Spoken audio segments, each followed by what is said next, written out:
Señoras, señores, hermanos en el ideal espírita, la conferencia inaugural del quinto Congreso Espírita Sudamericano desarrollará en esta oportunidad el tema La visión psicológica del libro de los espíritus.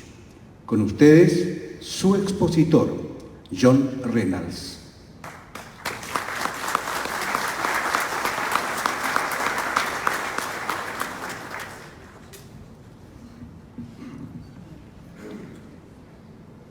Un saludo fraternal de paz y bien para todos los hermanos, hermanas, los que nos siguen por la red, para el Consejo Directivo del CEI, para todas las comisiones. Estamos a pocas horas de conmemorar 150 años en que el maestro Allan Kardec volvió al mundo. No sé si puede sentir la emoción, pero 150 años tal vez en principio no son nada, pero para muchos realmente constituyen un largo recorrido. Hoy, en que la humanidad recorre y vive la transición tan mentada por quienes antecedieron la palabra del suscrito, es momento de reflexionar, es momento de pensar cuál es realmente el objeto de existir, de vivir, de desafiar, de sufrir, de cantar y de tantas expresiones que el ser humano vive a menudo con la humanidad. El espiritismo más que nunca presenta a la humanidad el sentido psicológico de la vida, el sentido psicológico de aquello que actualmente alberga tu corazón y alberga tus pensamientos, los infortunios ocultos, los escándalos, y todo aquello que parece que el ser humano pierda la esperanza en sí mismo y pierda la esperanza en aquello que realmente es el milagro de la vida. Fue así, de una u otra forma, en cómo desde el principio la humanidad comenzó a prever la visión natural de vivir. Es difícil, decía hace algunos días el doctor Becerra de Meneses, en uno de sus mensajes, exactamente el 17 de marzo de este año, no hace menos de 15 días, atravesar por el abismo sin el puente del amor. En estos instantes en que la noche de las estrellas luminosas va cediendo lugar a la estrella máxima del día, decía el noble espíritu, Jesús espera más de nosotros. Jesús espera que se cumpla el compromiso que todos asumimos, el deber impostergable de felicidad, de fidelidad y de caridad de cada uno con nosotros. Los espíritas nos los debemos.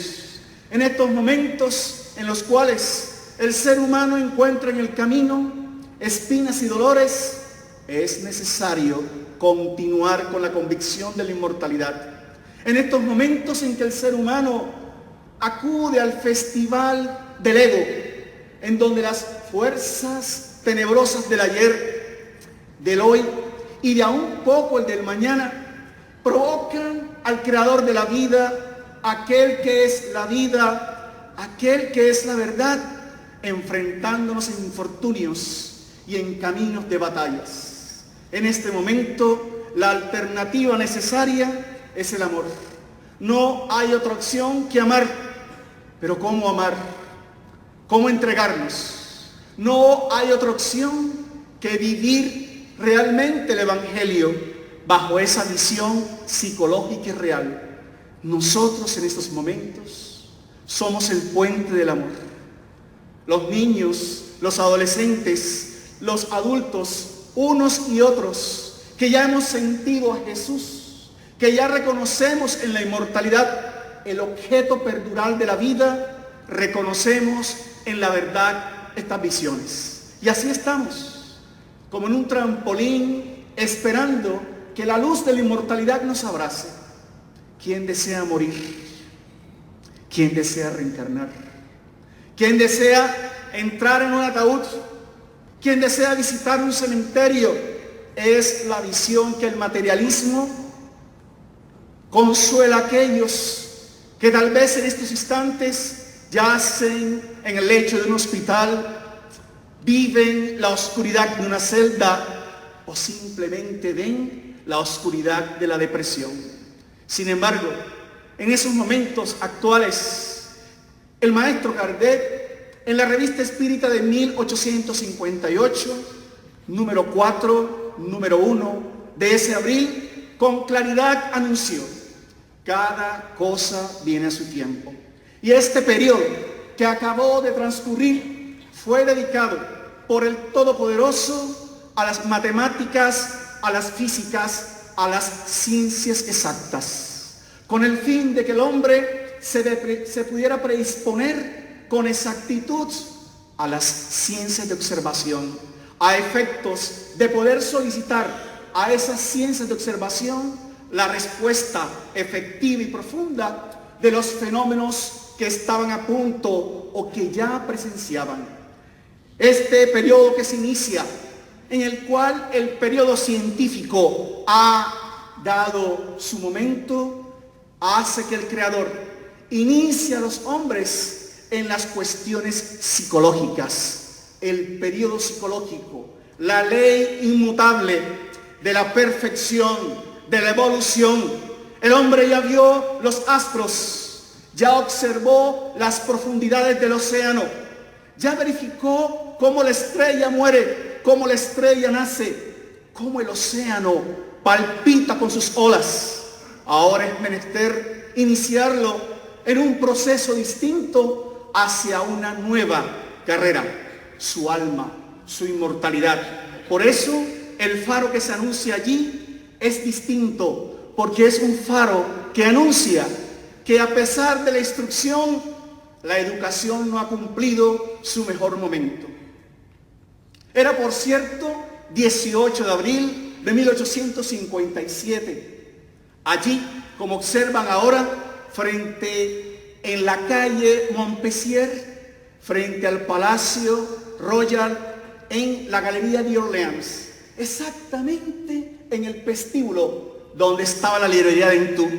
Y comentan los espíritus exactamente esta bella obra, muy olvidada por los espíritas, llamada El Libro de los Espíritus, y su tradición histórica y legendaria de Silvino Canuto Abreu, prologada por Emmanuel, donde él advierte que son reminiscencias que los pioneros y que los soldados del espiritismo deben conocer para que no se marchite ni se quemen en el olvido con las cenizas de la indiferencia. Ese 18 de abril, un carro alado por caballos se detenía frente a la galería de Entú y de él descendía un cochero. El conductor conducía un paquete exactamente de 60 libros e ingresó a un pequeño almacén. Un hombre llamado Clement tomó el pedido, revisó la factura y observó que existían 1200 volúmenes. Ingresó al local, tomó uno de esos libros de color gris, de contextura perfecta, y se acercó al entrepiso. Y en el entrepiso gritó hacia arriba: Señor Dentú, Edward d'Austin Gentú, ha llegado el libro de los espíritus. En esos instantes él conversaba, sentado en su escritorio, atiborrado de papeles, mantenía una conversación profunda con Ducharlan, un periodista del Correo o del Courrier de París, que lo visitaba, por cierto. En tales momentos, Clement le acercó aquel documento, aquel libro recién llegado a la librería. Lo tomó en sus manos, lo revisó, lo acarició y miró fijamente al compañero que entablaba la conversación. Esta obra, por cierto, es el trabajo más serio de los espíritus publicado en Francia. Y Clement, sorprendido, le dijo: ¿más serio que la obra de los espíritus de Smithville? ¿Más serio? Esa obra a la que te refieres es un argumento de la existencia de Satán. Esta obra es edificante, gratificante, calma el alma. Recuerdo el día que, por cierto, casi he hecho a perder la oportunidad de publicarlo. Y su amigo replicó: ¿por el precio? No, por mí. Estaba sentado en el inventario, revisando la cantidad de obras espiritualistas que habían sido devueltas sin vender. Estábamos en la quiebra, obras repletas de espiritualismo. ¡Qué horror! ¡Cuánta inversión perdida! Y en esos instantes, Clemen me interrumpió. Señor Dentú, el profesor Rivail, él está aquí y está interesado en publicar una obra de espiritualismo, una obra definitiva. No pudo ser peor. Mi molestia fue inmediata y me dirigí al hombre que estaba allí, parado, tranquilo, y hasta parecía envuelto en luz. Esta librería no está interesada en publicar más obras de los espíritus. Mi desván, mi bodega está lleno de libros, de mesas que bailan, que danzan, que hablan. Estamos cansados. Y cuando el hombre intentó decirme algo, yo arremetí: no estamos interesados, profesor Rivail, no estamos interesados. Y en tales momentos estaba yo molesto. Sin embargo, el hombre se mantenía impávido, tranquilo, y con una delicadeza, con un tono muy particular, me dijo, hasta sonriente: yo solo he venido a buscar un presupuesto para publicar mi obra por mi cuenta y riesgo. ¡Qué descarado!, dije en mis entonces. ¡Qué descaro! ¿No entiende que quiero que se vaya?, pensé. Y seguí. Hace algún tiempo hemos decidido no editar más obras. Ahora repartimos las obras a concurso. Mire, señor Rivail. Y en esos instantes, cuando mi voz iba a lanzar la última estocada, me interrumpió mi madre, y que sorprendentemente se dirigió al hombre y le dijo: señor Rivail, bienvenido. Lo estábamos esperando. Para nosotros será todo un honor publicar su obra. ¡Qué vergüenza!, dije yo. Este hombre tenía un acuerdo con mi madre y yo no sabía, lo dudaba.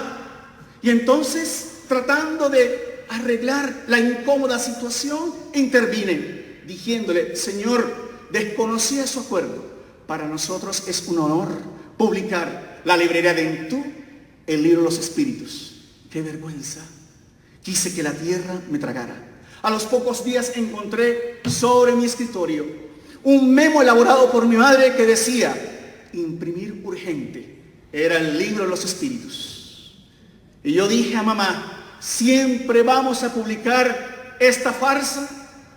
Y mi madre, que era mi madre, se acercó, me tocó el hombro y me dijo: hijo, he tenido que leer este libro desde su introducción. Y debo decirte que no pude liberarme de leerlo. Tuve que terminar la introducción, por cierto, que no es nada corta. Y desde ese momento mi alma cambió. Léelo, por favor. Y mientras ella me decía esto, yo tachaba el memorando de urgente. La obra no iba a ser publicada. Habían otros escritos más importantes. Sin embargo, du charlar, volviendo a la conversación, más que por obligación que por gusto, dado que ese es mi oficio de librero, tomé la obra y observé su frontispicio y quedé impactado. La obra era un profundo ejemplo de filología, su estructura, su método, su lingüística, su precisión, su interpretación. Vaya que tocaron mi alma. Esta obra es una obra que si no reforma, que si no modifica el espiritualismo en Francia, no sé qué otra obra lo hará. ¿Quieres leerla? Du charlar la tomó en sus manos y dijo: seguro que la obra me cautivará, seguro que la razón te encantará, seguro que el alma despertará. El 11 de julio de 1857. En el Courrier de París, este hombre maravilloso, Du Charland, publicaba en la obra, en toda esta visión, un artículo maravilloso. Y así como se ve allí, en esta foto que es original del periódico, decía el siguiente artículo: el libro de los espíritus es una obra más allá o una obra más en el largo libro del infinito. Quien escribió la introducción, el encabezamiento del libro de los espíritus, debe ser un alma llamada a los más profundos sentimientos. No estamos haciendo aquí paradoxia ni publicidad de bibliografía, pero debemos confesar que sentiríamos mucha alegría en conocer a su autor, el señor Allan Kardec.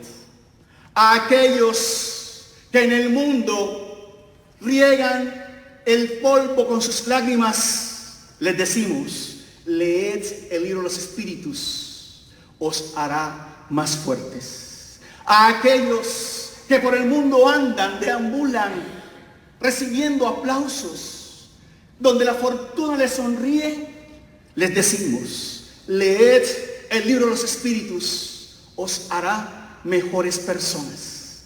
Retamos a aquellos que se burlan de las mesas, que giran, que danzan, que lean esta obra, a ver si encuentran una más profunda y contundente filosofía racional que modifique el pensamiento del ser humano. Por eso, mirando, imagino yo, la Torre Eiffel, Kardec razonaba cómo para el simple observador, ¿qué relación podría existir entre la moral, el porvenir de la humanidad y una mesita que se mueve y que genera risas y burlas desdeñosas?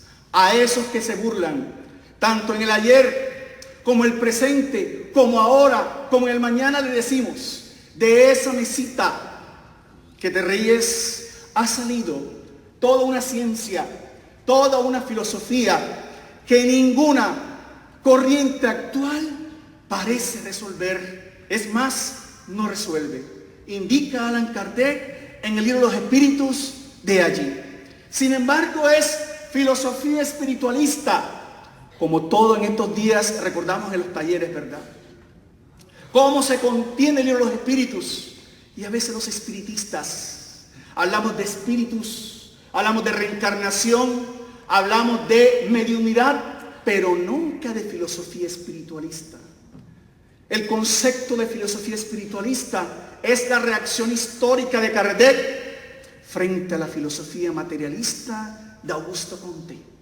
Mientras Comte desencarnaba el 5 de septiembre de 1857, 5 meses antes, Kardec, retando a la ciencia, al ascenso-percepción, a la ciencia que solo cree en lo que ve, anunciaba que no simplemente la ciencia se limitaba a la percepción, sino que existía un elemento espiritual, existían los espíritus, y es por eso que traduce el concepto de filosofía espiritualista. Quiere decir aquellos que están convencidos de que la materia, o por encima de la materia, o que por dentro de la materia hay algo más que ella, el alma. De tal forma que el frontispicio del libro de los espíritus, por eso empieza de la inmortalidad del alma, no de la inmortalidad del espíritu.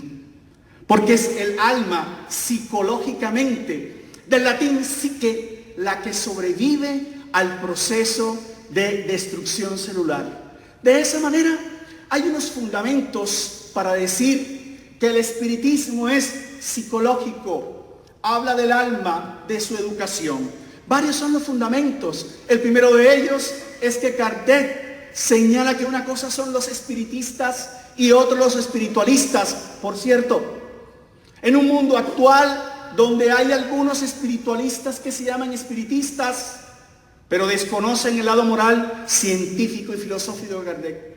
El espiritualista cree algo más, El espiritista cree en la comunicación, está convencido científica, filosófica y moralmente de que no morimos y de que nosotros, descubrimiento universal, somos espíritus. Tú que me escuchas, eres un espíritu inmortal.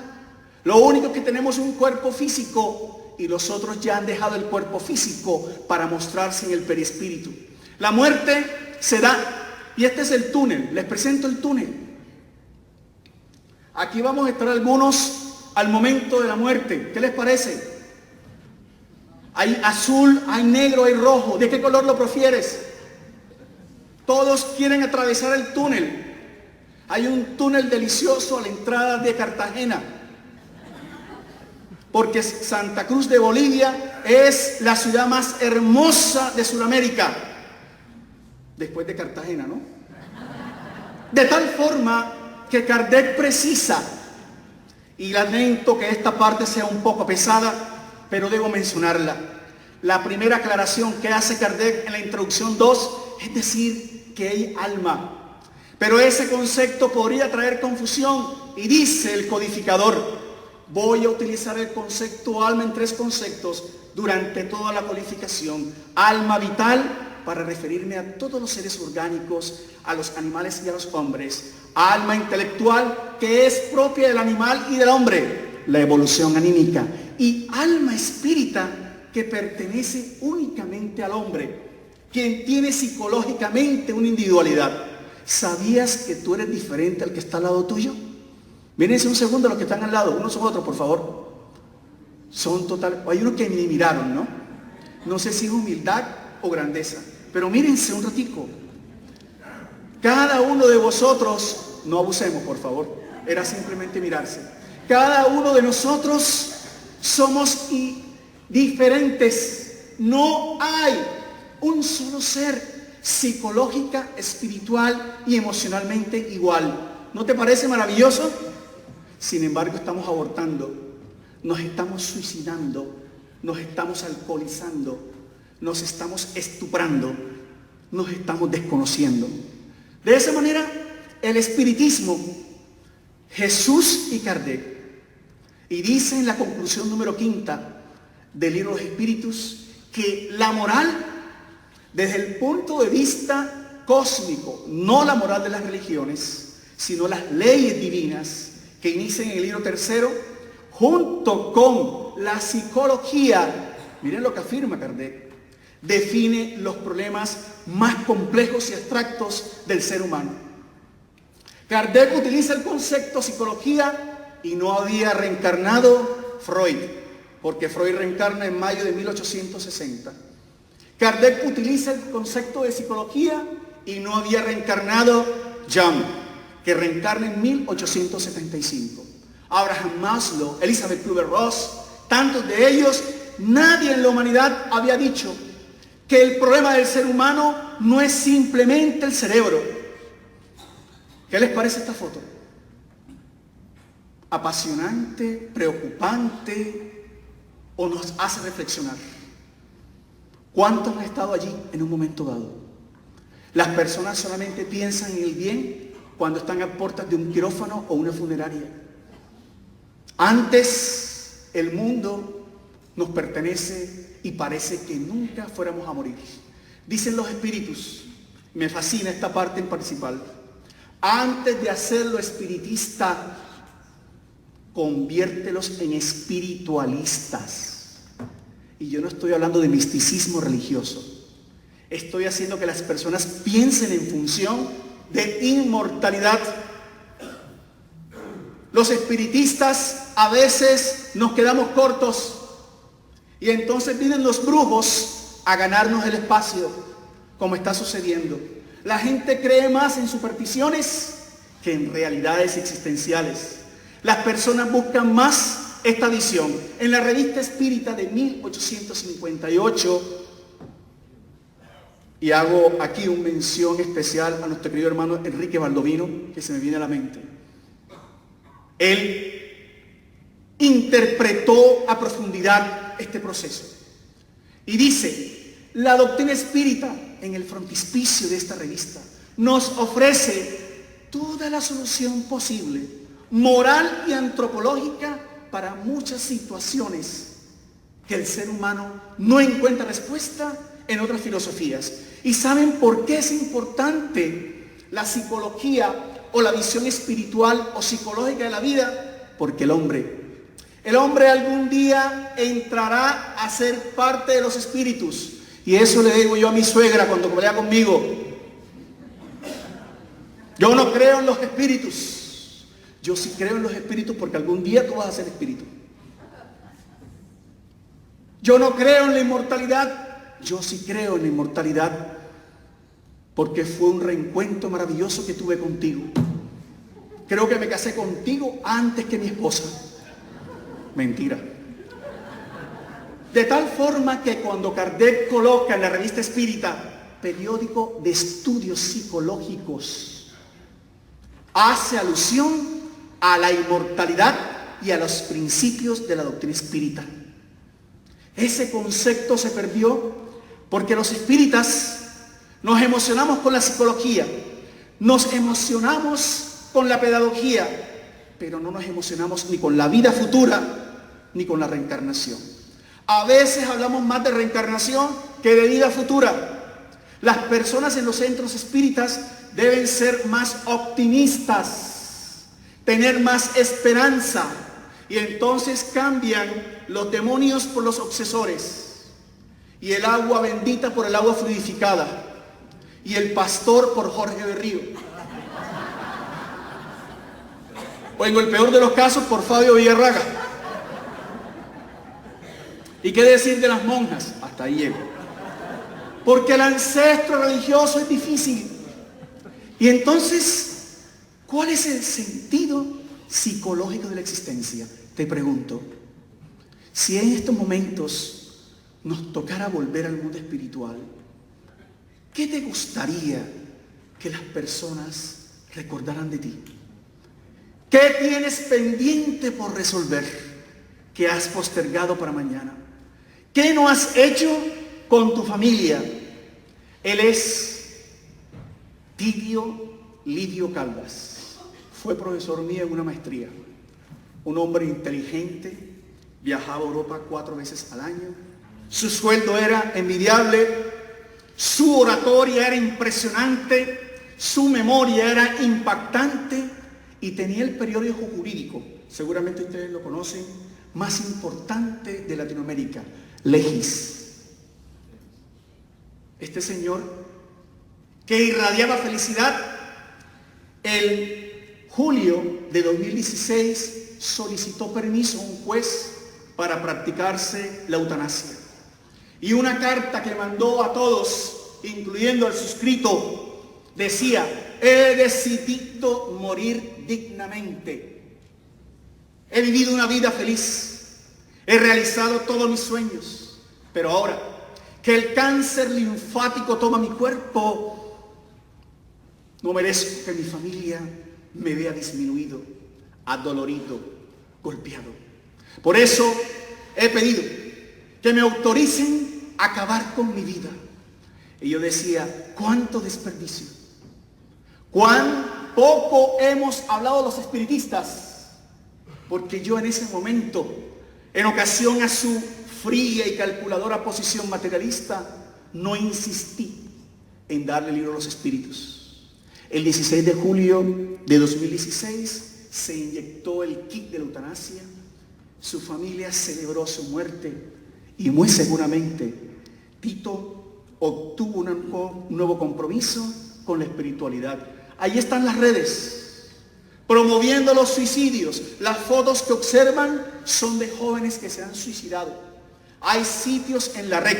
En estos momentos hay alguien suicidándose porque no encuentra consuelo en la vida. Hay sitios que promueven el suicidio automático, profundo, con dosis, con un tiro, con alcohol, diferentes modalidades. Hasta hay formatos para ellos. Y ella la conocí hace algún tiempo, Leticia Hernández Espinosa. Adivinen cuál es su función. ¿Cuál creen que es? Es embalsamadora. Tiene 32 años. Y a veces el formol puede más en sus manos que su perfume de Chanel. Ella dice que todos los días tiene conversaciones con los muertos. No es espiritista. Todos los días llegan cadáveres. Y ella dice, la muerte es diferente a la inmortalidad. Yo todos los días converso con los cadáveres, mujeres, niños y hombres. Y ellos me cuentan historias. Es increíble. Cuando alguien debe ser preparado, yo debo preguntar al familiar su historia para hacerme una imagen de cómo maquillarlo. Yo debo preguntar cuál fue su vestido favorito. Y tristemente, la familia a veces desconoce o no conoce, o simplemente al momento del entierro o del funeral, descubren detalles de su cónyuge, de su esposa y de sus hijos que nunca conocieron en la vida.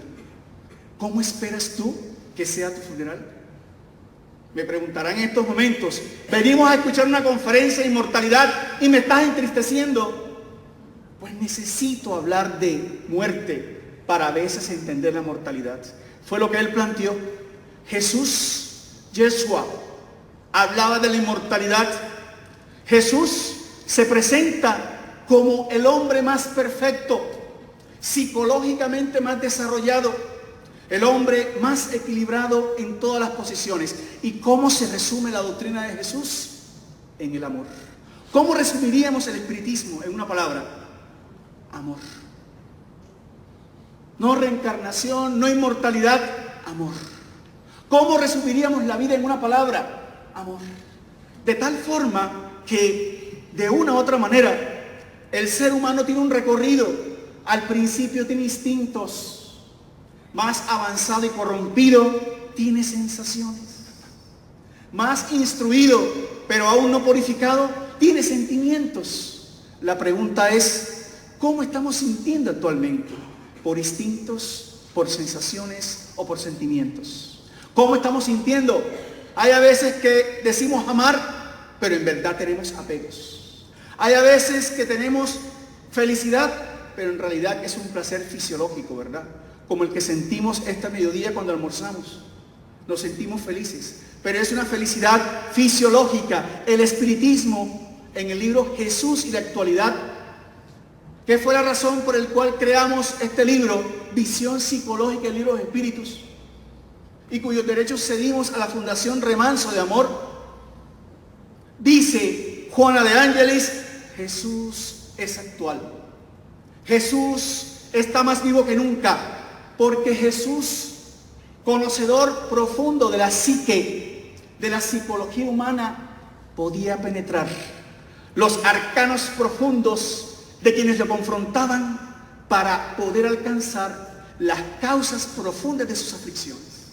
Jesús no evitaba las confrontaciones, enfrentaba los problemas para proponer al enfermo frente a él la terapia necesaria en favor de su responsabilidad frente a la vida. Todos los problemas que normalmente vivimos son procesos de error. Por eso el espiritismo, para ir concluyendo las ideas, propone a Jesús como modelo superior de actitudes humanas. A Kardec como el codificador y al creador, al impulsador de la psicología espiritista, o mejor dicho, de la visión psicológica de la vida. ¿Para qué existimos? A Juana de Ángelis como la que cumple la evangelización psicológica, y a Carlos Gustavo Jung, de quien se vale Juana para vertir los fundamentos de la psicología espírita, que aún los espíritas no hemos logrado entender, pero cuyas bases están allí. ¿Qué es ser psicológico? Pregúntenle a una mujer, ¿cómo intuyes la infidelidad? Y ellas dicen, no sé qué, no sé dónde, pero lo sé. ¿Cómo intuyes que el hijo está enfermo? Es el famoso sexto, ¿qué? Sentido. Las mujeres no son histéricas, ¿verdad? Son históricas. Recuerdan todo, porque su psicología lo permite. Y hoy, en el taller doctrinario, había más mujeres que hombres. Bendito sea Bolivia, donde todas son mujeres y muy pocos son los hombres. En Colombia es al revés, hay más hombres y poquitas mujeres. Juana, por eso en todas sus reencarnaciones ha sido mujer. Un aplauso para las mujeres.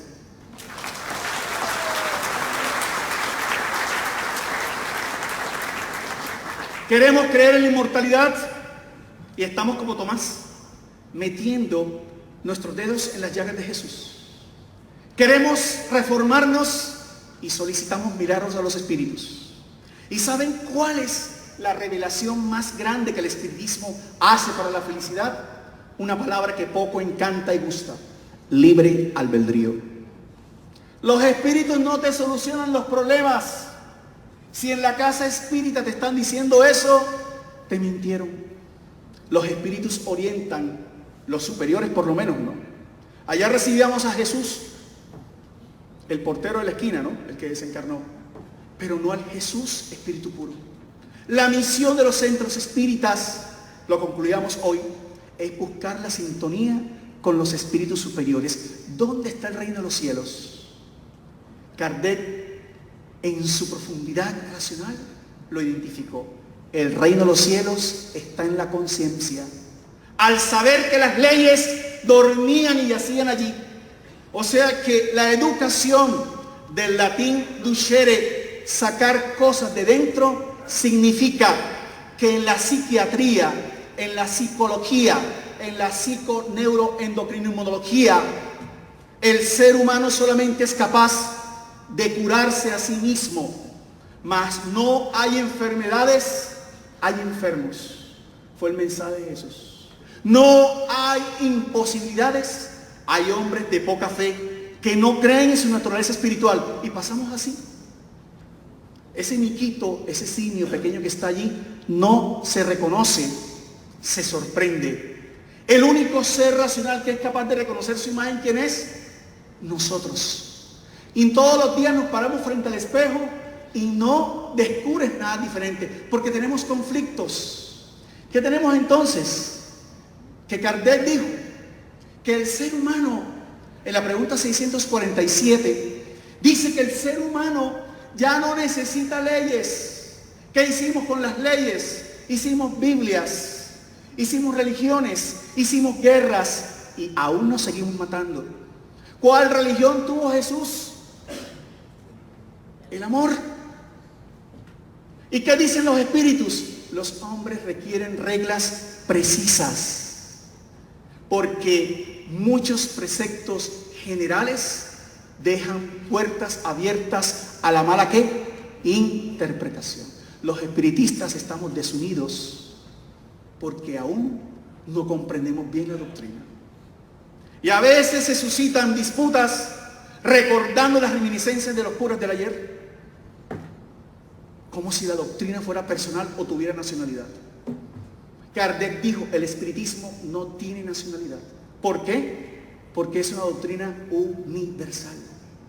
Nuestro deber es educar para que las personas no estén buscando soluciones a los conflictos en la comunicación de los espíritus, sino que aprendan a enfrentar los desafíos conscientes de esa inmortalidad. Por eso Fedor Dostoyevsky, en Crimen y Castigo, ¿recuerdan? Recomendaba a Raskolnikov como un hombre de bien en segundos complicó su conciencia. Como un hombre correcto puede cometer errores en segundos.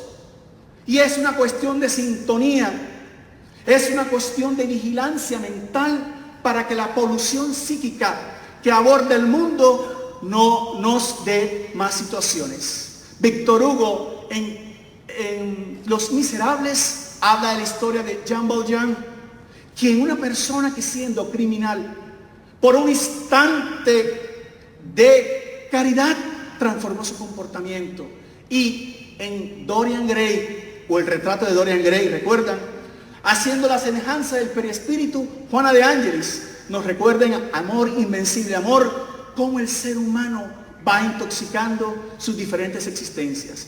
Sin embargo, en Tormentos de la Obsesión, no sé si lo sabían, a mí me sorprendió, actualmente en el Sanatorio de la Esperanza, dirigido por el doctor Ignacio Ferreira, Freud, John Kepler visitan el Sanatorio La Esperanza para continuar sus estudios de psicología y psiquiatría, porque se desviaron. Fueron claros, pero no entendieron la reencarnación ni sus efectos morales, en trastornos obsesivos y compulsivos. Así que, para ir resumiendo, ¿cuál es el motivo de vivir? Aplicar las leyes divinas. Y dice el Evangelio según el Espiritismo, un evangelio que, por cierto, me costó mucho trabajo entender.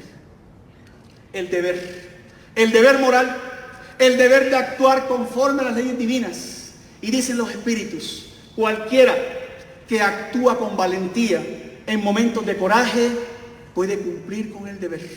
El deber resume las reflexiones morales de la vida. ¿Y qué es el deber? La valentía, la actitud recta asumida frente a cuestiones rectas, como este hombre que vemos aquí, cuyo homenaje también rindo hoy al sembrador de estrellas, al hombre integral, al hombre desarrollado psicológicamente, al hombre que critican, al hombre que vive la soledad, pero él, a través de Juana de Ángelis y a través de Kardec, porque Kardec ya había planteado en el libro de los espíritus el desarrollo psicológico del ser. En la pregunta 11 hablaba del desarrollo del sentido moral. En la pregunta 918 hablaba del hombre de bien. Y en la pregunta 941 hablaba del hombre moral. Y Juana, entendiendo su cercanía con los espíritus del Consolador, apuntó en sus obras el hombre psicológicamente maduro y el hombre psicológicamente grato. Y dicen los espíritus, sé agradecido, porque la vida, como este bebé que observan, esta madre que está tratando de ocultarse de la mirada fija y profunda de su hijo, no lo mira. La vida son cosas sencillas. Disfrutar de la sonrisa de un hijo. Él insiste en su mirada, ¿verdad? Ella no desea mirarlo. La vida es preservar el corazón de las cosas pequeñas. Insistir en amar, insistir en perdonar, porque todo acaba bajo esa visión. Hoy ha sido un día impactante para mí.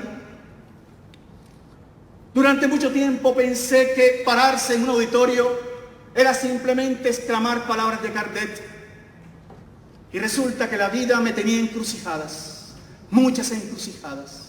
He estado 2 veces en una UCI y aprendí que las camas de hospitales son las más cómodas del mundo cuando no tienes dolores. Pero hoy en particular recordaba una situación, y con esto muy seguramente me permito concluir, a efectos de permitirte descansar una noche más, morir un poquito más esta noche. El 15 de mayo de 2015 nos preparamos en Cartagena a hacer nuestro Congreso Espírita Nacional. Había comprado este traje nuevo, mi corbata nueva, porque siempre Jorge me prestaba la de él, y ya estaba cansado que me lo sacara en cara. Estaba dando la conferencia y me hacía.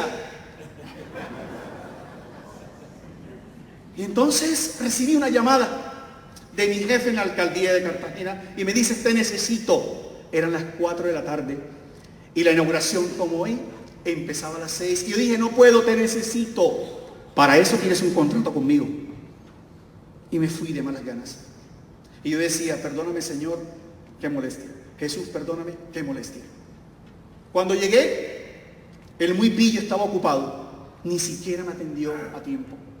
Y me senté en el sofá de espera. En esos momentos, quedaba frente a mí una oficina de una persona que conocía. Una persona siempre seria, siempre muy fría, pero era la que más conocía el sistema de tributos de la ciudad. Y en esos momentos vi un espíritu de una mujer parada frente a la puerta de la oficina que me hacía así. Yo imaginé que era la persona que me servía los tintos, ¿no? Porque cuando uno es medio perturbado, no está convencido todavía. E insistió y me tuve que poner de pie. Y cuando ingresé a la oficina encontré a esta mujer que me miró sorprendida. Doctor, ¿qué hace en mi oficina? No sé si pensó que iba a robarle o que iba a hacer algún daño. Pero ella me conocía. ¿Qué hace en mi oficina? Y yo no. Quise entrar, pues no podía decirle que estaba viendo un espíritu. Iba a ser peor, me quedaba sin contrato. Y entonces ella me dijo, ¿qué sucede? Sus ojos estaban hinchados.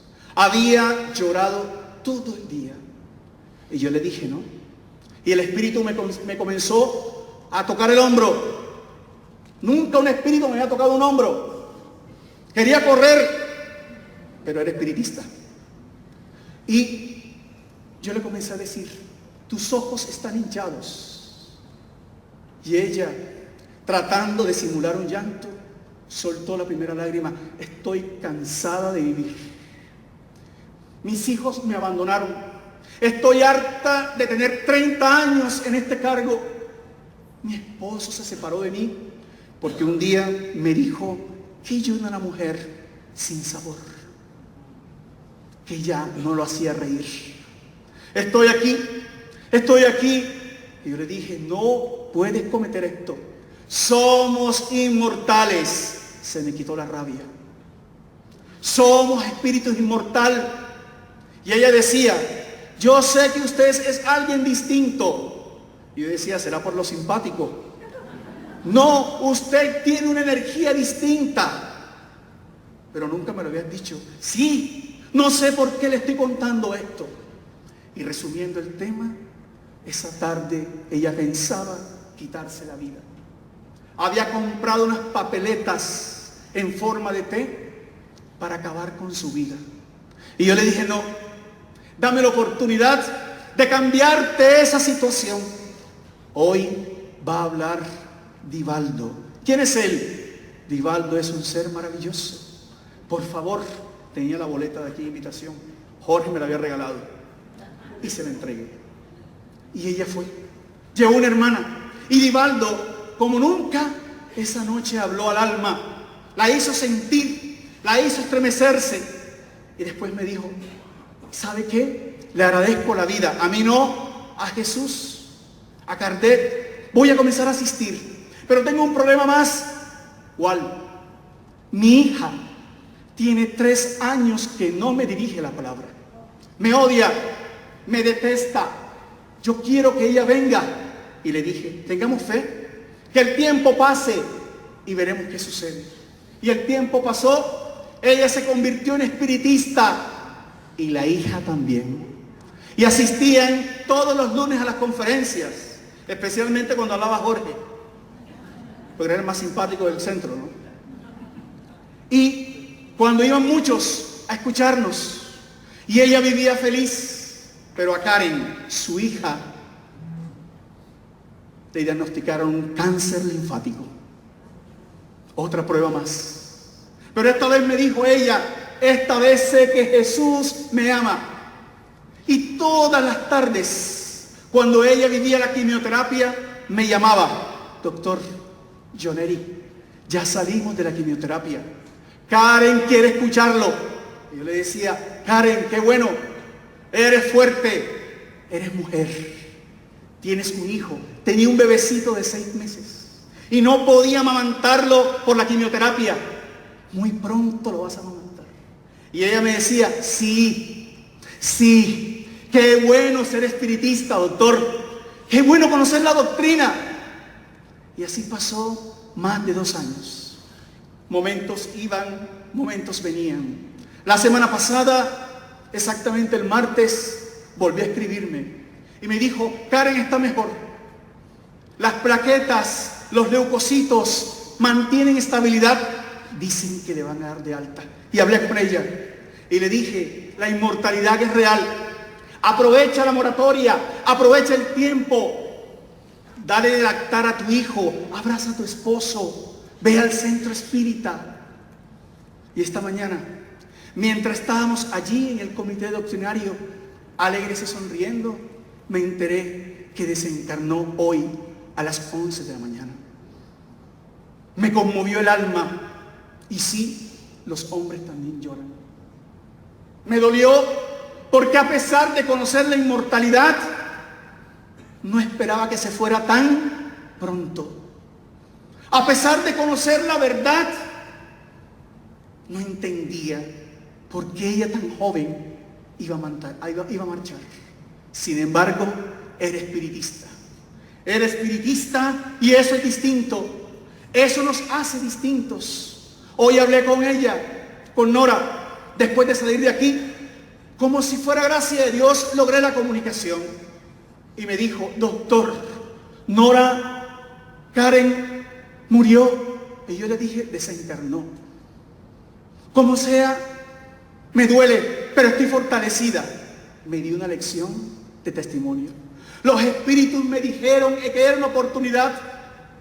Y yo le tomé la mano hasta el último instante. Cuando los dolores subieron a su cuerpo, ella me decía: mamita, ora. Ora, porque Jesús me tiene cosas mejores. Jesús me mantiene. Dile al doctor John Erit que agradezco el hecho de haber conocido la inmortalidad del alma.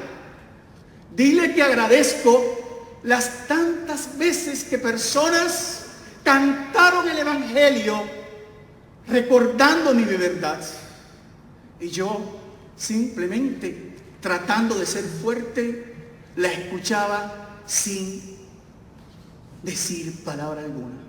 Esa es la visión psicológica del libro de los espíritus. No es un misterio, es una verdad. Por eso, para concluir, viendo toda la tristeza que puede haber en el mundo, hace poco escuchaba una carta que me invita a ser agradecido.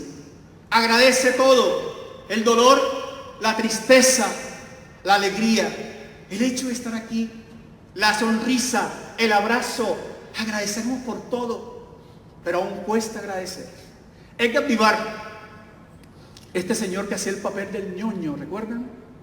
Escribió hace algún tiempo una carta maravillosa y con la cual concluyo estas reflexiones. Él, que tuvo tanto éxito, decía que ahora estaba solo y que el mayor tesoro del hombre era el tiempo bien aprovechado.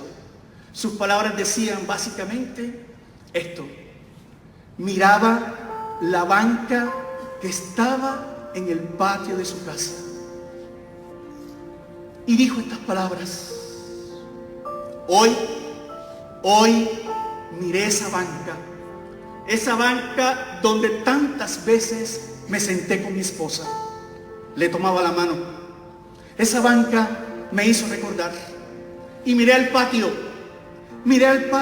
ese patio donde tantas veces mis hijos jugaron, ese patio de tantos cumpleaños, de tantas comidas, de tantos abrazos, siempre con la familia, domingo a domingo. Qué lleno se veía ese espacio.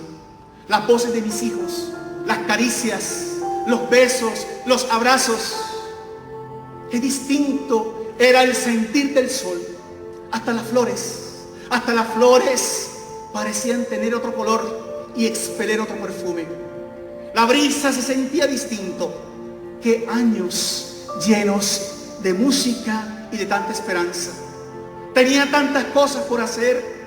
Tenía un trabajo que me agobiaba y que no me permitía comer con mi familia.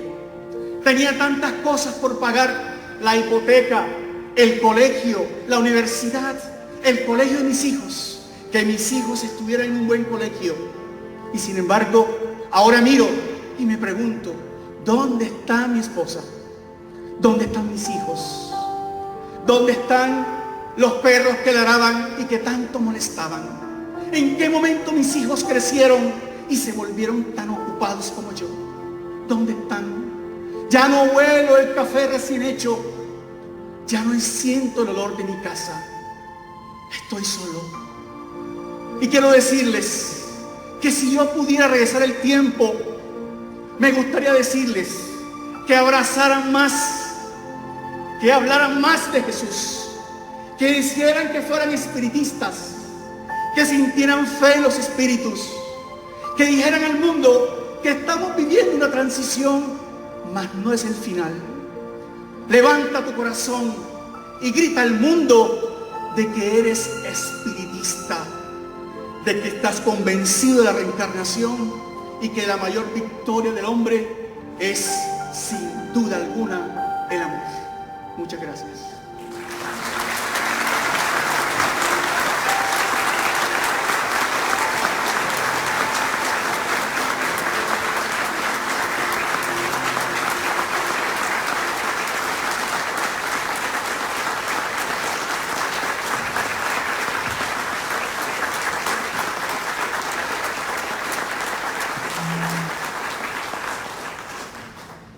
Celebramos el amor de Jesús que nos permite estas maravillosas experiencias.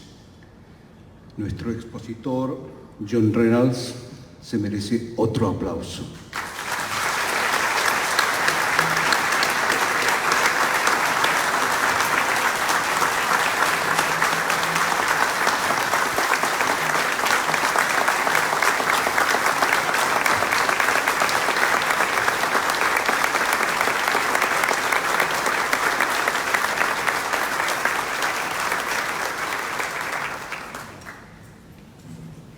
Para todos nosotros ha sido un baño de mucha luz y agradecemos a cada uno de nuestros representantes y a cada uno de ustedes por estar acá, que vienen desde tan lejos para esta fiesta espiritual.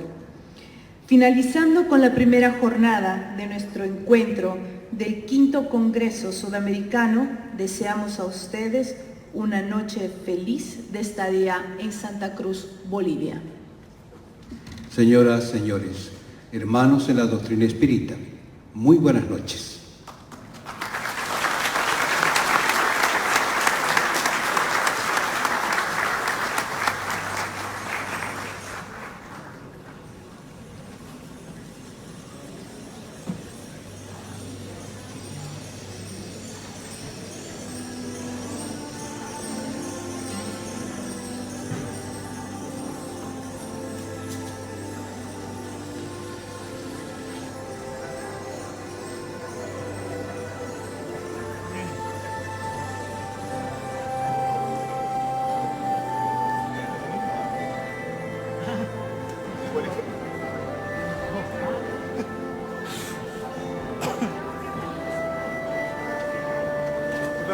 Cuando lo